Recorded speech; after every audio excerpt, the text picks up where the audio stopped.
Okay, hello my friends. I'm sorry for the delay today. I'm actually at an academic conference. I just delivered a paper on artificial intelligence and its use in the classroom.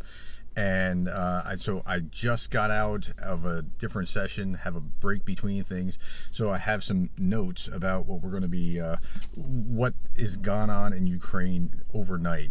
So 1,400 Russian casualties, 10 tanks. It's actually hot on the battlefield, okay? 10 tanks, 44 armored fighting vehicles, 71 artillery systems, 105 vehicles and fuel tanks. I don't think I've ever seen that number that high. It might have been, but I don't recall it. Okay, then there's 66 out of 78 drones were shot down. 4 Kh-59 or 69 missiles were shot down as well. When I looked at Andrew Perpetua's list, it was about 2-to-1 Russian to Ukrainian losses. Now, with that, there was also, shelling in Zaporizhia and the battlefield. There was marginal gains. The Russians advanced near Vuhledar.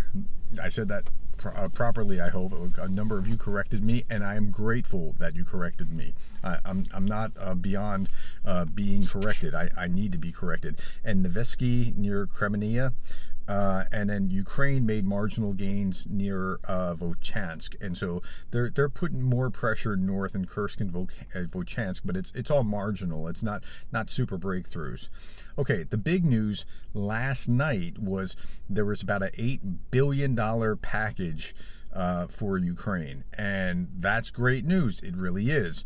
But there's a sub-story that's problematic here. So there was 2 packages. The first was there was a smaller package of 375 million, something like that, and that included JSOW guided bombs, or glide bombs rather.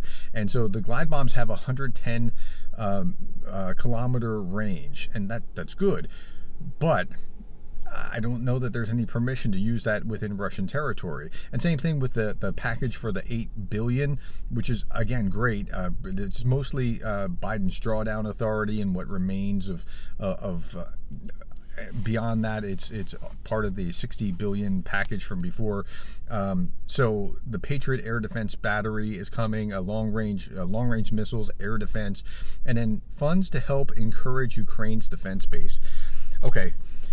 If nothing happened here, for my money, it looks like what the Biden administration's policy is going to be you can't use this in Ukraine, but we'll help you get up to speed faster or with more funds so that you can create your own homegrown to strike into Russia.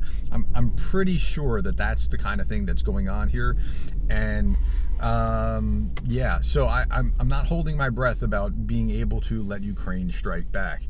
So the good news is that there's this $8 billion. The bad news is you're still not letting them hit into Russia. It's almost like $8 billion. This is weird. I know it's weird, but $8 billion is a consolation prize because you're not allowing them to actually strike into Russia like they need to be able to strike.